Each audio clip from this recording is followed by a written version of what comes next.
कभी सोचा है एक इतना बड़ा बिजनेस इतनी स्मूथली कैसे चलता है? सोचो जरा, एक कंपनी में हजारों लोग काम करते हैं, सबका रोल अलग होता है, सबके डिपार्टमेंट्स अलग होते हैं, लेकिन फिर भी सब कुछ परफेक्टली चल रहा होता है। तो सोचने वाली बात ये है कि इसका सीक्रेट क्या है? तो इसका सीक्रेट है प्रिंसिपल्स ऑफ मैनेजमेंट। ये वो बेसिक रूल्स होते हैं जिनके थ्रू मैनेजर अपने ऑर्गेनाइजेशन को स्मूथली चलाते हैं। अगर हम सिंपल वर्ड्स में समझे तो प्रिंसिपल्स ऑफ मैनेजमेंट का मतलब है वो गाइडलाइंस या रूल्स जो मैनेजर को सही डिसीजन लेने और लोगों के साथ डील करने और ऑर्गेनाइजेशन को स्मूथ चलाने में हेल्प करते हैं। ये प्रिंसिपल कोई हार्ड एंड फास्ट रूल नहीं है, बल्कि जनरल आइडियाज हैं जो हर सिचुएशन के हिसाब से बदल सकते हैं। जैसे साइंस के लॉज फिक्स होते हैं, every action has equal and opposite reaction, लेकिन मैनेजमेंट में हर एक्शन का रिएक्शन सेम नहीं होता, क्योंकि यहाँ ह्यूमंस इन्वॉल्व होते हैं और ह्यूमंस के इमोशन, थिंकिंग और बिहेवियर सब अलग अलग होते हैं। इसलिए मैनेजमेंट के प्रिंसिपल फ्लेक्सिबल होते हैं, सिचुएशन के हिसाब से मैनेजर उन्हें थोड़ा मॉडिफाई कर लेते हैं। अब हम समझ लेते हैं प्रिंसिपल्स ऑफ मैनेजमेंट के नेचर क्या है। पहला है यूनिवर्सली एप्लीकेबल।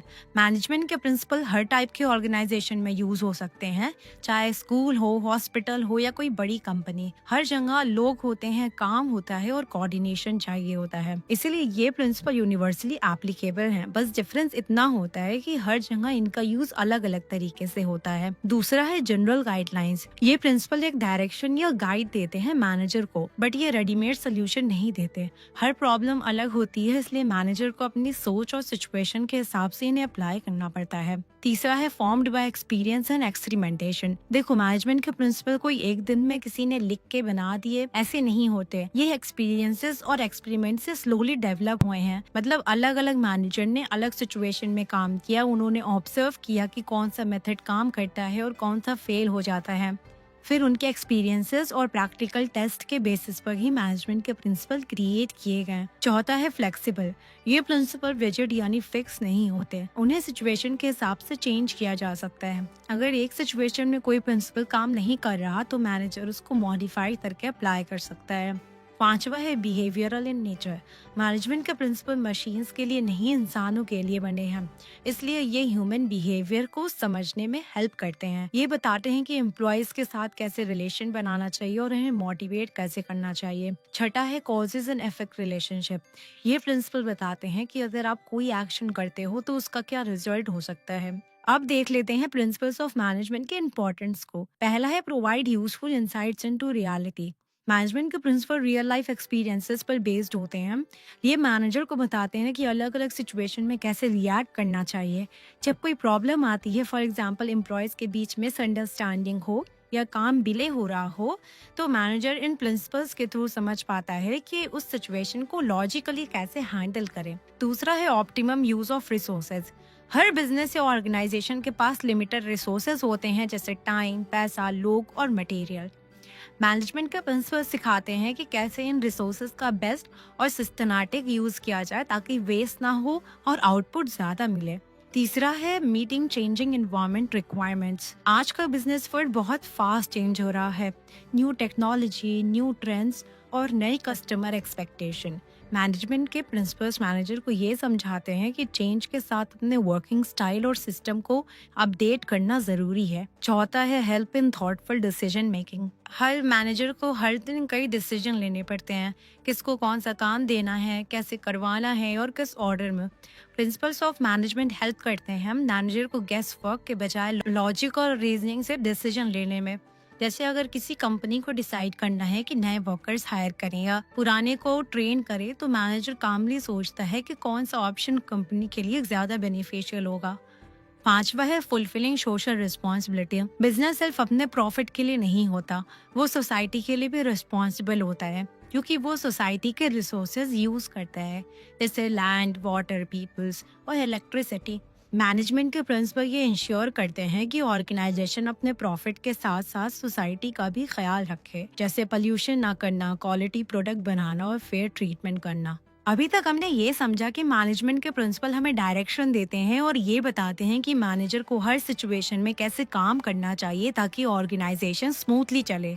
लेकिन अब सवाल ये उठता है कि ये प्रिंसिपल आए कहाँ से और किसने इन्हें डेवलप किया। तो आगे हम दो लोगों के बारे में पढ़ेंगे जिन्होंने मैनेजमेंट को बिल्कुल आसान बना दिया। उसमें से पहले हम बात करेंगे F.W. टेलर की। F.W. टेलर को हम फादर ऑफ साइंटिफिक मैनेजमेंट भी कहते हैं, क्योंकि इन्होंने मैनेजमेंट के काम को एक सिस्टमैटिक और लॉजिकल फॉर्म में बदला। उनका मानना था कि हर काम करने का एक बेस्ट वे होता है और उस बेस्ट वे को ढूंढकर सब लोगों से वही मेथड फॉलो करवाना चाहिए।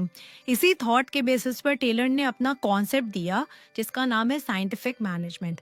अब साइंटिफिक मैनेजमेंट का मतलब है काम को सोच समझकर, ऑब्जर्व करके और प्लान के साथ करना, ना कि अपने अंदाज या गेस वर्क के बेसिस पर। टेलर का मेन एम था कि काम एक सिस्टम के अकॉर्डिंग हो ताकि एफिशिएंसी बढ़े, वेस्टेज कम हो, कॉपरेशन हो और सबका ग्रोथ हो। इन्होंने 4 प्रिंसिपल्स दिए जिसको हम एक एक करके समझ लेते हैं। पहला है science not rule of thumb. Taylor ने कहा हर काम के लिए एक साइंटिफिक मेथड होना चाहिए, यानी हमें हर प्रोसेस को स्टडी करके देखना चाहिए कि कौन सा तरीका फास्ट, सेफ और सही है और फिर वही मेथड फॉलो करना चाहिए। दूसरा है हार्मनी नॉट डिस्कॉर्ड। टेलर ने देखा कि वर्कर्स और मैनेजर के बीच कॉन्फ्लिक्ट्स होते रहते थे।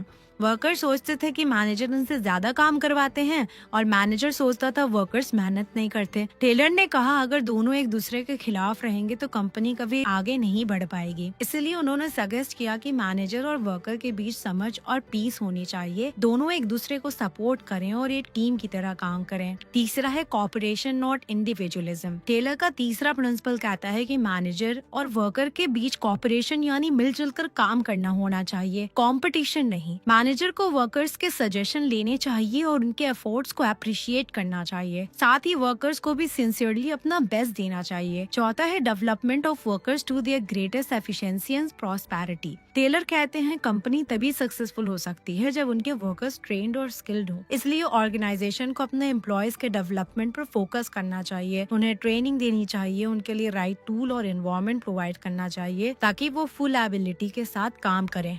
अब जब टेलर ने कहा कि काम को साइंटिफिक तरीके से करना चाहिए तो उन्होंने प्रैक्टिकल तरीके भी दिए, यानी टेक्निक्स जिससे प्रिंसिपल रियल लाइफ में अप्लाई हो सके। तो चलो इन सब टेक्निक्स को हम एक एक करके समझ लेते हैं। पहली टेक्निक है फंक्शनल फोरमैनशिप।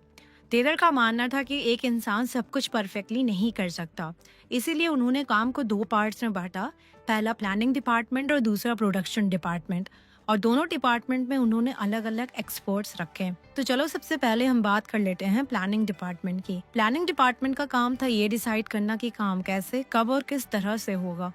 इस डिपार्टमेंट में 4 एक्सपर्ट्स रखे गए। पहला इंस्ट्रक्शन कार्ड क्लर्क। ये एक्सपर्ट वर्कर्स को क्लियरली बताता था कि काम कैसे करना है और किस ऑर्डर में करना है। दूसरा रूट क्लर्क।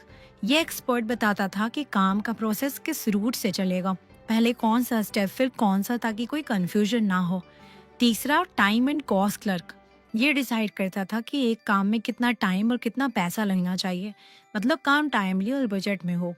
चौथा है डिसिप्लिनेरियन। ये एक्सपर्ट डिपार्टमेंट में डिसिप्लिन मेंटेन करता था कि सब लोग रूल्स फॉलो करें और ऑर्गेनाइजेशन में पीस बनी रहे। अब हम दूसरे डिपार्टमेंट की तरफ चलते हैं जो है production department. Production department planning को एक्शन में बदलता था। इसमें भी 4 एक्सपर्ट्स रखे हैं। पहला गैंग बॉस। ये इंश्योर करता था कि टूल और मटेरियल रेडी हों और वर्कर्स काम स्टार्ट कर सके बिना डिले के। दूसरा स्पीड बॉस। ये देखकर बताता था कि काम सही स्पीड से हो रहा है या नहीं, और अगर स्लो चल रहा है तो वो वर्कर्स को गाइड करता था। तीसरा है रिपेयर बॉस। ये मशीन और टूल्स की मेंटेनेंस संभालता था ताकि ब्रेकडाउन या डिले ना हो। चौथा इंस्पेक्टर। ये क्वालिटी चेक करता था कि काम सही स्टैंडर्ड के हिसाब से हो रहा है या नहीं। अब हम बढ़ते हैं दूसरी टेक्निक की तरफ जो है standardisation and simplification of work. Taylor का मानना था कि हर चीज का एक स्टैंडर्ड होना चाहिए, चाहे वो टूल हो, मशीन हो या वर्किंग मेथड। जब स्टैंडर्ड फिक्स हो जाता है तो हर प्रोडक्ट एक जैसा क्वालिटी मेंटेन करता है और काम फास्ट होता है। यहाँ पे सिंप्लीफिकेशन का मतलब है अननेसेसरी चीज़ों को हटा देना। जैसे अगर एक प्रोडक्ट के 20 टाइप बन रहे हैं तो उनमें से उन्हीं को रखो जो डिमांड में है। तीसरा है मेथड स्टडी। मेथड स्टडी का मतलब होता है काम करने का सबसे अच्छा और सिंपल तरीका ढूंढना। इसका मेन एम होता है कि काम करते वक्त टाइम और एनर्जी दोनों कम लगे और आउटपुट बेस्ट क्वालिटी का मिले। यानी हमको हर प्रोसेस के लिए ये देखना होता है कि कौन सा मेथड सबसे यूजफुल है, कौन सा मेथड टाइम बचाता है और कौन सा मेथड वर्कर्स के लिए ईजी है। फिर उन सबको कंपेयर करके एक बेस्ट मेथड सेलेक्ट किया जाता है। उसके बाद वो बेस्ट मेथड सब वर्कर्स को सिखाया जाता है ताकि सब लोग एक ही सिस्टम फॉलो करें और रिजल्ट हर बार सेम आए। चौथा है टाइम स्टडी। टाइम स्टडी का मतलब होता है ये देखना और मेजर करना कि एक एफिशिएंट वर्कर को कोई स्पेसिफिक काम करने में एवरेज कितना टाइम लगता है। टेलर कहते थे अगर हमको हर काम के लिए स्टैंडर्ड टाइम पता होगा तो हम इजीली प्लान कर सकते हैं कि एक दिन में कितना काम होगा, कितने वर्कर्स चाहिए होंगे और हर वर्कर्स का परफॉर्मेंस कैसा है। पांचवा है मोशन स्टडी। मोशन स्टडी का मतलब होता है काम करते वक्त वर्कर के सही मूवमेंट को ऑब्जर्वेशन करना और अननेसेसरी मूवमेंट को एलिमिनेट कर देना ताकि काम एफिशिएंटली हो और कम टाइम में कंप्लीट हो जाए। यानी टेलर चाहते थे कि वर्कर्स काम इस तरह करें कि हर मूवमेंट का कोई पर्पस हो और जो मूवमेंट अनप्रोडक्टिव है उसे हटा दिया जाए। छठा है फैटीग स्टडी। फैटीग का मतलब होता है थकावट और फैटीग स्टडी का मतलब होता है ये समझना कि एक वर्कर काम करते करते कब और क्यों थक जाता है और उस थकावट को कम कैसे किया जाए। फैटीग स्टडी का मेन पर्पस है ये फाइंड आउट करना कि वर्कर को कितनी देर का रेस्ट मिलना चाहिए और कितने टाइम के बाद रेस्ट दी जानी चाहिए ताकि वो अपना काम एफिशिएंटली कर सके। सातवां है डिफरेंशियल पीस वेज सिस्टम।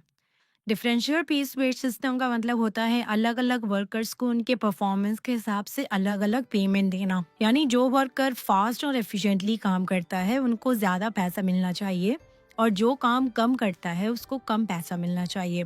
इस सिस्टम से वर्कर्स को इनकरेजमेंट मिलता है कि वो अपना काम स्टैंडर्ड से बेटर करें ताकि उन्हें ज्यादा पैसा मिले। आठवां है मेंटर इवोल्यूशन। टेलर की सारी टेक्निक तभी कामयाब होगी जब मैनेजर और वर्कर दोनों एक दूसरे के साथ मिलकर काम करें। अगर मैनेजर अलग सोच रखेगा और वर्कर्स अलग सोच रखेंगे तो चाहे हम कितने भी साइंटिफिक रूल बना ले काम कभी स्मूथली नहीं चलेगा। इसी प्रॉब्लम को सॉल्व करने के लिए टेलर ने कॉन्सेप्ट दिया मेंटर इवोल्यूशन का। मेंटर इवोल्यूशन का मतलब है सोच और एटीट्यूड में बदलाव लाना। टेलर कहते थे कि मैनेजर और वर्कर दोनों अपनी सोच बदलें और एक दूसरे को अपना दुश्मन नहीं बल्कि पार्टनर समझें, तभी जाके काम स्मूथली चलेगा और ऑर्गेनाइजेशन अपने गोल्स को अचीव कर पाएगी। अब हम बात करेंगे हेनरी फ्योल की, जिन्हें हम फादर ऑफ जनरल मैनेजमेंट भी कहते हैं। उन्होंने मैनेजमेंट को पूरी ऑर्गेनाइजेशन के लेवल पर समझाया। फ्योल ने 14 प्रिंसिपल दिए हैं जो हर टाइप के ऑर्गेनाइजेशन में यूज होते हैं। तो चलो इन प्रिंसिपल्स को हम समझ लेते हैं। पहला है डिवीजन ऑफ वर्क। फ्योल कहते थे कि जब एक पर्सन एक ही टाइप का काम बार बार करता है तो उसका एक्सपीरियंस बढ़ता है और वो एक्सपर्ट बन जाता है।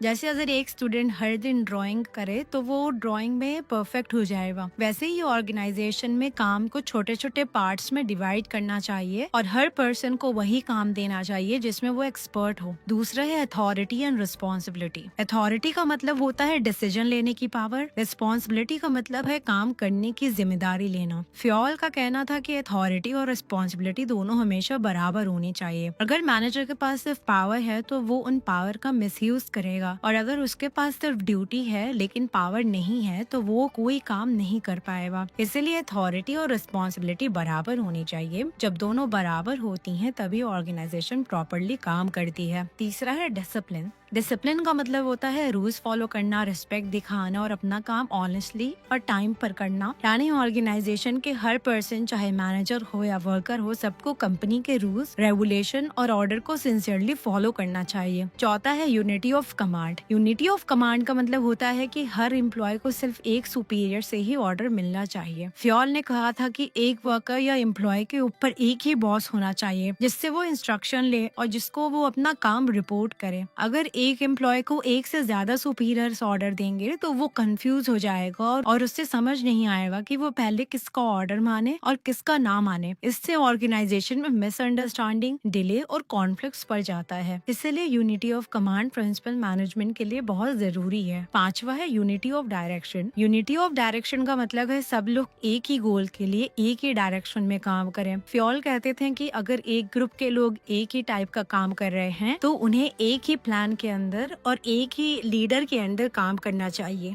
छठा है subordination of individual interest to general interest. इस प्रिंसिपल का मतलब है कि ऑर्गेनाइजेशन का इंटरेस्ट हमेशा सबसे पहले आना चाहिए। हर एम्प्लॉय को अपने पर्सनल इंटरेस्ट से ज्यादा ऑर्गेनाइजेशन के गोल को इम्पोर्टेंस देनी चाहिए। फॉर एग्जाम्पल, अगर किसी एम्प्लॉय को छुट्टी लेनी है लेकिन उस दिन कंपनी को अर्जेंट काम पूरा करना है तो एम्प्लॉय को ऑर्गेनाइजेशन के काम को प्रायोरिटी देनी चाहिए। सातवां है रिम्यूनरेशन ऑफ एम्प्लॉयज। रिम्यूनरेशन का मतलब होता है पेमेंट या सैलरी जो एम्प्लॉयज को उनके काम के बदले मिलती है। फ्योल कहते हैं कि एम्प्लॉय को फेयर और रीजनेबल पेमेंट मिलनी चाहिए ताकि वो मोटिवेट रहें और अपना बेस्ट काम करें। आठवां है सेंट्रलाइजेशन एंड डिसेंट्रलाइजेशन। इस प्रिंसिपल का मतलब है कि डिसीजन मेकिंग पावर कितनी टॉप लेवल मैनेजमेंट के पास रहे और कितनी लोअर लेवल को दी जाए। अगर सारे डिसीजन टॉप लेवल लोग लेते हैं तो उसे हम सेंट्रलाइजेशन कहते हैं, और अगर डिसीजन लोअर लेवल के एम्प्लॉयज भी ले सकते हैं तो उसे डिसेंट्रलाइजेशन कहते हैं। फ्योल ने कहा था कि ऑर्गेनाइजेशन में बैलेंस होना चाहिए, ना डिसीजन सिर्फ टॉप मैनेजमेंट ले, ना सब कुछ लोअर लेवल पर छोड़ दिया जाए। नौवां है स्केलर चेन। स्केलर चेन का मतलब होता है लाइन ऑफ अथॉरिटी, यानी ऑर्गेनाइजेशन में एक प्रॉपर चेन होती है जहां से ऑर्डर टॉप से बॉटम और इन्फॉर्मेशन बॉटम से टॉप तक आती है। फ्योल कहते हैं कि हर एम्प्लॉय को अपने इमीडिएट सुपीरियर के थ्रू ही बात करनी चाहिए, इससे डिसिप्लिन और क्लियरिटी दोनों बनी रहती है। लेकिन कभी कभी अर्जेंट सिचुएशन में एक लेवल से दूसरे लेवल तक मैसेज भेजने में टाइम वेस्ट हो रहा हो तो डायरेक्ट कम्युनिकेशन किया जा सकता है, और इसी शॉर्टकट को हम गैग प्लान कहते हैं। 10वां है ऑर्डर। इस प्रिंसिपल का मतलब है कि everything and everyone should be in the right place. Fayol ने ऑर्डर को 2 पार्ट्स में डिवाइड किया। पहला मटेरियल ऑर्डर, सारी चीजें जैसे टूल्स, मशीन, मटेरियल अपनी प्रॉपर जगह पर होनी चाहिए। दूसरा सोशल ऑर्डर, हर एम्प्लॉय को उसके स्किल और क्वालिफिकेशन के हिसाब से सही पोजीशन मिलनी चाहिए। जब सब कुछ और सब लोग अपनी राइट जगह पर होते हैं तो टाइम वेस्ट नहीं होता और काम स्मूथली होता है। 11 है इक्विटी।